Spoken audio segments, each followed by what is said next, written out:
Bismillahirrahmanirrahim. Assalamualaikum warahmatullahi wabarakatuh. Soleh-soleha bertemu kembali bersama saya, Bu Rusyati, di mata pelajaran IPA. Hari ini kita akan membahas mengenai listrik dinamis ya. Sebabnya adalah arus listrik dan penghantar listrik. Oke. Nah, sekarang lihat.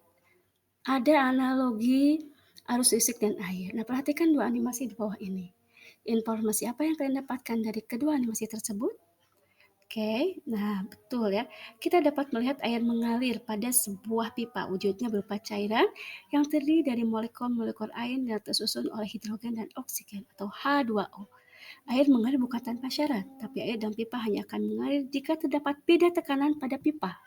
Ya, air akan mengalir dari tekanan tinggi ke tekanan yang rendah. Ya. Analogi hal tersebut dalam sebuah kabel yang dialiri arus listrik terdapat benda yang mengalir. Ya, benda tersebut merupakan benda bermuatan listrik yang disebut dengan elektron. Seperti halnya air, elektron dapat mengalir juga memiliki syarat, yaitu harus ada beda potensial. Elektron mengalir dari potensial rendah ke potensial tinggi. Ya, oke. Nah, dalam logam yang diberi beda potensial, arus elektron terjadi ketika elektron yang bermuatan negatif mengalir dari potensial rendah ke potensial tinggi. Ya, ini arus elektron. Ya, nah tapi kita lihat yang ini kalau ya, perhatikan animasi ini ya. Kita dapat menganggap adanya aliran muatan positif. Nih, aliran muatan positif dari potensial tinggi ke potensial rendah kutub negatif baterai ini ya. Nah, aliran muatan positif inilah kita yang sebut sebagai arus listrik ya. Oke, next. Nah, apa itu arus listrik? Ya, arus listrik adalah arus yang mengalir karena pada ujung rangkaian itu terdapat beda potensial yang diberikan oleh baterai sebagai sumber tegangan. Nah, pada rangkaian listrik tertutup, besar arus listrik yang mengalir pada rangkaian dapat ditentukan dengan menghitung besar muatan listrik yang mengalir pada setiap detiknya. Sehingga rumusnya adalah I sama dengan Q per T, di mana I adalah kuat arus listrik yang satuannya ampere, dan Q adalah muatan listrik yang satuannya coulomb, kemudian ini T-nya adalah waktu. Oke, ya. Oke, nah contoh soalnya seperti apa? Nah, lihat. Misalkan dalam waktu 2 menit arus listrik sebesar 2 ampere mengalir sepanjang kawat penghantar. Nah, tentukan muatan yang berpindah. Nah, muatan yang berpindah itu kita pakai rumus Q sama dengan I kali T. Dari mana? Ini adalah kita rumus awal tadi bahwa arus adalah I sama dengan Q per T. Nah, kita mendapatkan rumus Q sama dengan I kali T.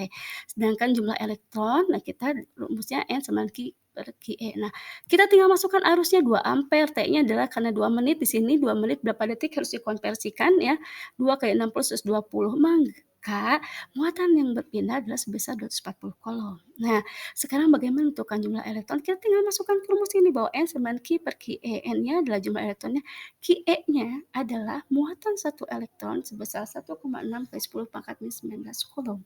Ya, dan Q-nya muatannya akan dihitung. Nah, silahkan soleh-soleha kerjakan ya, gampang sekali kok tinggal masukin angkanya ya. Oke, kita lanjut ke hambatan bahan penghantar. Nah ya, besarnya arus yang mengalir dapat ditentukan oleh bahan kabel yang menghubungkan sumber tegangan baterai dengan alat listrik. Nah, rumus hambatan pada kawat penghantar sama dengan R sama dengan rho L per A. Nah, apa arti dari matematika ini ya? Jadi artinya kemampuan bahan dalam menghantarkan arus listrik itu tergantung pada nilai hambatan jenis bahan tersebut. Semakin kecil hambatan jenis suatu bahan, semakin, nah ini rho-nya ya, semakin kecil hambatan jenis suatu bahan, semakin baik kemampuan bahan tersebut untuk menghantarkan listrik.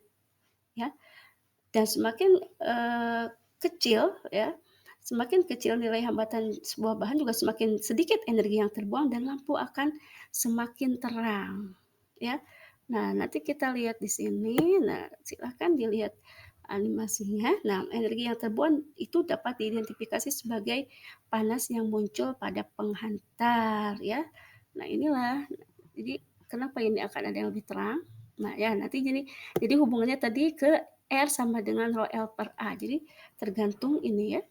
Jadi tidak hanya tergantung pada bahan jenisnya, juga hambatan itu tergantung pada panjang kawat dan dan luas penampang kawat ya.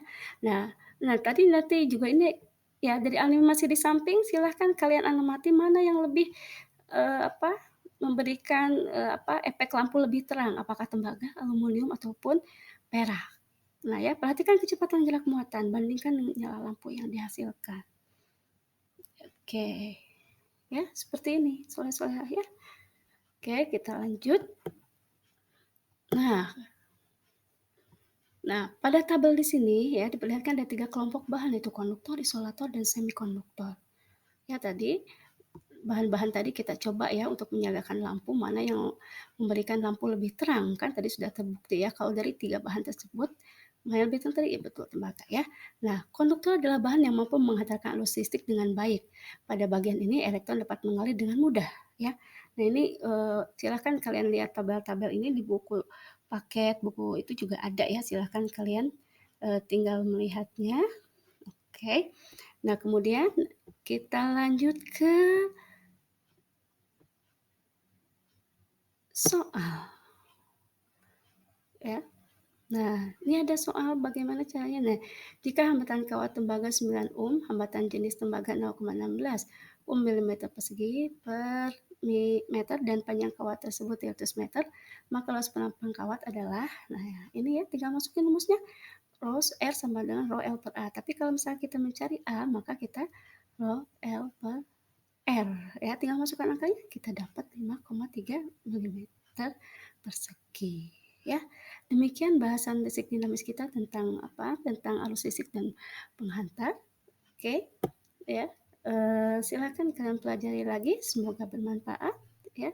Sampai ketemu lagi, semoga Allah selalu memberkahi kalian. Wassalamualaikum warahmatullahi wabarakatuh.